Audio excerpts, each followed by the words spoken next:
दोस्तों मैं सतबीर सिंह अपने यूट्यूब के भारत लिंक ग्लोबल चैनल पर लंदन से आपका स्वागत करता हूं। दोस्तों मैं आज कुछ मीडिया रिपोर्ट्स देख रहा था। तो उस मीडिया रिपोर्ट्स में मुझे एक शॉर्ट वीडियो दिखाई दी।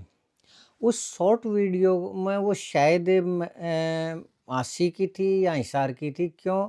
क्योंकि उस शॉर्ट वीडियो में एक तो हिसार के जो सांसद हैं अपने जयप्रकाश जी वो थे, और बाकी जो आदमी थे उनको मैं पहचानता नहीं था, लेकिन वो जब सांसद महोदय थे तो वो शायद आशी की या उसके आसपास की थी। और उस वीडियो के अंदर ये दिखाई दे रहा था कि कोई बिट्टू सोरखी नाम का कोई कलाकार था, हरियाणवी कलाकार। उसने महर्षि वाल्मीकि जी के बारे में कोई अनर्गल बात कह दी, यानी उसने अपशब्द बोल दी जो कि नहीं बोलने चाहिए थे।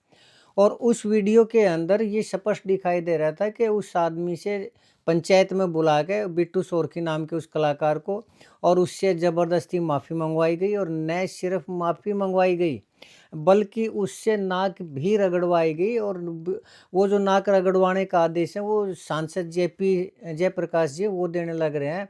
हालांकि उनको ये कहा था कि वहाँ से नाक रख के ना रगड़ता हुआ और वहाँ तक जा, लेकिन कुछ लोगों ने कहने के नाक जरूर रगड़वाई उस आदमी की, लेकिन ये तो नहीं कि वो एक इतनी दूर से यानी 10 मीटर दूर से चल कर नाक रगड़ता हुआ आए।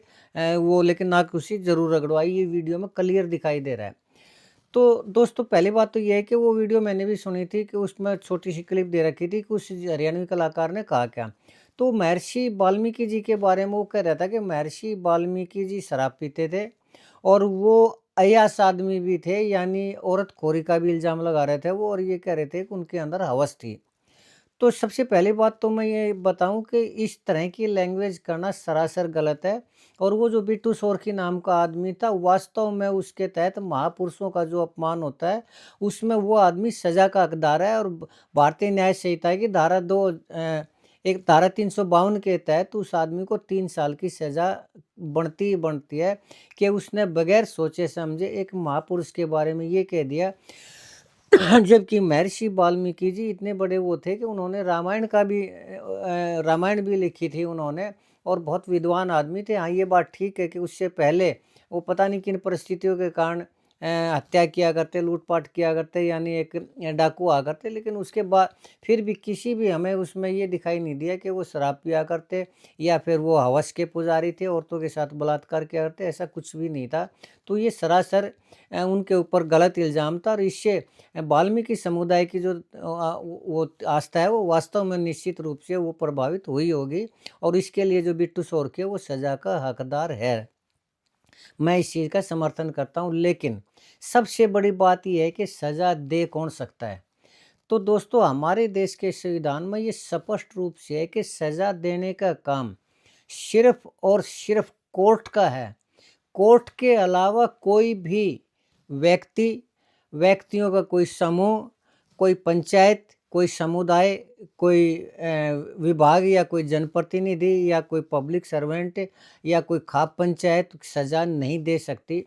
और अगर इस तरह का कोई भी खाप पंचायत या व्यक्तियों का समूह जिसमें 5 या 5 से ज़्यादा आदमी हो, अगर किसी आदमी को ज़बरदस्ती पंचायत के अंदर बुला के और उसको सज़ा देते हैं, तो वो भारतीय न्यायिक संहिता 2023 के अनुसार सख्त सज़ा का प्रावधान है उसके अंदर। तो पहले थोड़ा मैं ये बताना चाहूँगा कि अगर कोई व्यक्ति इस तरह का वो करता है तो उसको क्या सज़ा का प्रावधान है। तो पहली बात तो ये है कि जहाँ कहीं भी 5 या 5 से अधिक आदमी इकट्ठे होते हैं और इस तरह का कोई भी बल प्रयोग करते हैं किसी एक या एक से ज़्यादा आदमी के खिलाफ, तो वो मॉब लिंचिंग में आती है। वो उसमें मॉब लिंचिंग कहा जाएगा, विजिलेंटिज्म कहा जाएगा उसको, और उसके तहत सज़ा का कड़ा प्रावधान है। और उसमें अगर किसी व्यक्ति की मृत्यु हो जाती है तो उस आदमी वो उससे पंचायत के अंदर या उस समूह के अंदर जितने भी व्यक्ति हैं उनको फांसी की सज़ा या आजीवन कारावास, यानी जितनी भी उसकी ज़िंदगी है वो कारावास की सज़ा या बहुत ज़्यादा जुर्माना उसके ऊपर लगाया जा सकता है। ये उसमें हमारे कानून के तहत है।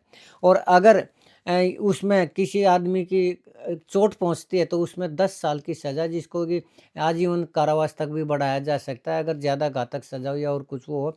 या फिर अगर उस पंचायत के अंदर कोई हिंसा ना भी हो तो भी उसके अंदर सज़ा का प्रावधान है। क्यों? क्योंकि अगर किसी भी आदमी को उसकी इच्छा के खिलाफ पंचायत के अंदर भी नहीं बुलाया जा सकता, और पंचायत के अंदर बुला के उसके ऊपर अगर कोई आता है तो बल प्रयोग नहीं किया जा सकता। किसी भी बात को मानने के लिए उससे बाध्य नहीं किया जा सकता, उसको अपमानित नहीं किया जा सकता, उसकी मानवीय गरिमा को ठेस नहीं पहुंचाई जा सकती। अर्थात जो उससे माफ़ी मंगवाई गई, ज़बरदस्ती माफ़ी मंगवाई गई और नाक रगड़वाई गई उससे, इसमें के अंदर भारतीय न्यायिक संहिता की धारा 103 सब सेक्शन 2 के अनुसार दोस्तों 3 साल की सज़ा का प्रावधान है। इसके अंदर अगर कोई आदमी इस तरह का कर सकता है। इसमें ये क्लियर प्रावधान है कि किसी आदमी को उसकी इच्छा के खिलाफ पंचायत के अंदर बुलाया भी नहीं जा सकता। अगर किसी को ज़बरदस्ती पंचायत में बुलाया भी जाता है तो भी उसको 2 साल की सज़ा का प्रावधान है। हर उस व्यक्ति को जो उस पंचायत के अंदर शामिल हैं, चाहे वो भले ही तमाशा देखने वाले भी क्यों ना उस पंचायत के अंदर शामिल हो, तो उनके ऊपर भी सज़ा का जो को एक्यूज्ड के रूप में उनको सज़ा का प्रावधान है। और अगर ऐसी किसी भी पंचायत के अंदर अगर कोई जनप्रतिनिधि यानी कोई विधायक या कोई सांसद अगर उसमें उपस्थित भी होता है तो उसके अंदर और भी कड़ी सज़ा का प्रावधान है दोस्तों। क्यों?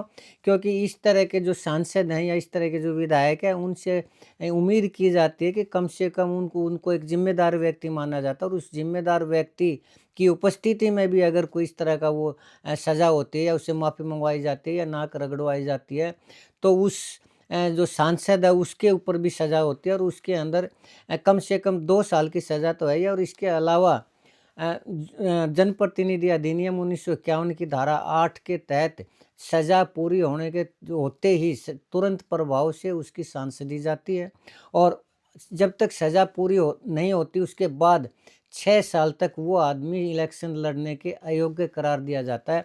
और इस वीडियो के अंदर जो हमारे सांसद हैं जयप्रकाश जी, जो हिसार के सांसद हैं, वो न सिर्फ उपस्थित थे बल्कि खुद उनकी आवाज़ सुनाई दे रही है कि वो नाक रगड़ने के लिए उस बिट्टू सोरखी नाम के व्यक्ति को मजबूर करने लग रहे हैं।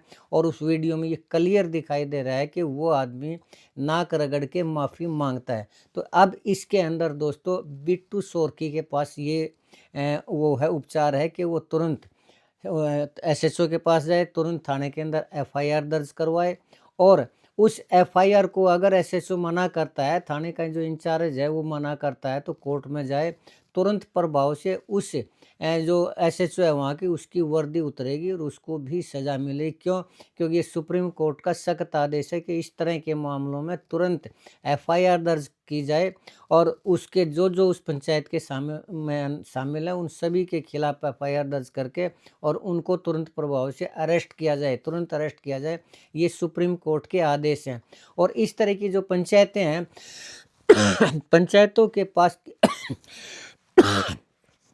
किसी भी तरह की सज़ा तो छोड़िए, किसी आदमी को बुला भी नहीं सकते। वो पंचायत कर सकती है तो क्या कर सकती है, वो एफआईआर दर्ज करवा सकती है, कोर्ट में उसके खिलाफ मामले को ले जा सकती है। उससे पहले वो शांतिपूर्ण ढंग से विरोध प्रदर्शन कर सकती है, लेकिन सज़ा नहीं दे सकती। और किसी आदमी को पंचायत के अंदर अगर नाक रगड़वाई जाती है तो उसकी ये मानवीय गरिमा के खिलाफ है, उसकी मानवीय गरिमा को ठेस पहुंचती है, उसके सामाजिक उसके जो अपमान है वो उसका अपमान होता है। तो ऐसी कोई भी पंचायत, कोई भी समूह, कोई भी खाप पंचायत, कोई भी जनप्रतिनिधि या कोई भी विभाग या कोई भी पब्लिक सर्वेंट अगर इस तरह की सज़ा देता है, उसको बुलाता है, तो वो सभी के सभी सज़ा के हकदार होंगे। और ये सख्त आदेश है, इसमें सुप्रीम कोर्ट का, इसमें किसी भी तरह की छूट नहीं हो सकती।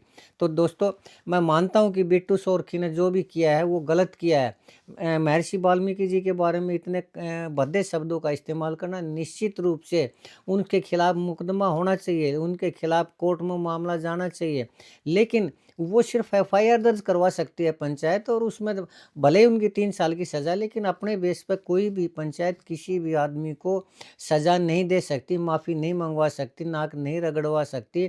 इवन उसकी इच्छा के खिलाफ वो जिनकी धार्मिक भावनाएं ठेस पहुंची हैं, वो लोग भी पंचायत में किसी को उसकी इच्छा के खिलाफ नहीं बुला सकते। अगर वो कुछ कर सकते हैं तो वो एफआईआर दर्ज करवा सकते हैं, उस आदमी की गिरफ्तारी की मांग कर सकते हैं, उस आदमी के कोर्ट में जाकर ना कड़ी से कड़ी सज़ा की मांग कर सकते हैं, लेकिन खुद किसी आदमी को न माफ़ी मंगवा सकते हैं और न उसकी गरिमा को ठेस पहुंचा सकते। ये जो भी पंचायत ये जहाँ पर भी हुई थी, वो सरासर गलत थी और वो सारे आदमी जो उस वीडियो में दिखाई देते हैं, अगर बिट्टू सोरके जाता तो हर एक आदमी को 2 से 3 साल की सज़ा होगी ही होगी। तो मैं यही कहना चाहूँगा कि बिट्टू सोरके को जाना चाहिए, थाने के अंदर जाना चाहिए, ताकि इस तरह के जो चौधरी बनते और अपने आप को कानून से ऊपर समझते हैं और खुद को ही अदालत समझते हैं, उन आदमियों को सभी को सबक मिलना ही मिलना चाहिए।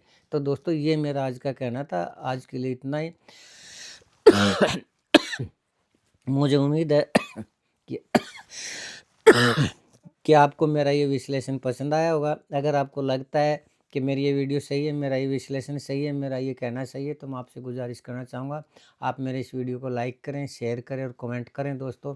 और अगर आपको लगता है कि मैं गलत कह रहा हूँ, तो आप कमेंट करके बताइए कि मैं कहाँ गलत कह रहा हूँ, ताकि मैं अपने आप को करेक्ट कर सकूँ। हाँ, इस मामले में अगर कोई राय देना चाहता है तो कानूनी राय दे सकता है। क्यों? क्योंकि मैं एक एडवोकेट भी हूँ। अगर कानूनी राय में कहीं कोई गलत है तो कोई भी एडवोकेट मुझे करेक्ट कर सकता है। लेकिन ये श्योर है कि किसी भी आदमी को उसकी इच्छा के खिलाफ पंचायत में नहीं बुला सकते, उससे माफ़ी नहीं मंगवा सकते, उसको नाक नहीं रगड़वा सकते। और अगर कोई जनप्रतिनिधि वहाँ है तो विशेष रूप से हमारे देश का संविधान उससे कुछ ज़्यादा ही उम्मीद करता है, उसके कंधों के ऊपर ज़्यादा जिम्मेदारी है। खैर दोस्तों, चलिए, आपने मेरा ये वीडियो देखा इसके लिए आपका बहुत बहुत धन्यवाद। चलते चलते एक निवेदन करना चाहूँगा कि मेरे इस चैनल को ज़रूर सब्सक्राइब करें दोस्तों। और लंदन का जो मौसम है अभी वो ठीक हुआ नहीं है, तो देखते हैं कितने दिन लगते हैं। तब तक उम्मीद करता हूँ कि आप थोड़ा सा मेरे इसको बोलने के इसको थोड़ा सा आप कोऑपरेट करें। आपका बहुत बहुत धन्यवाद। नमस्कार, जय हिंद, जय भारत।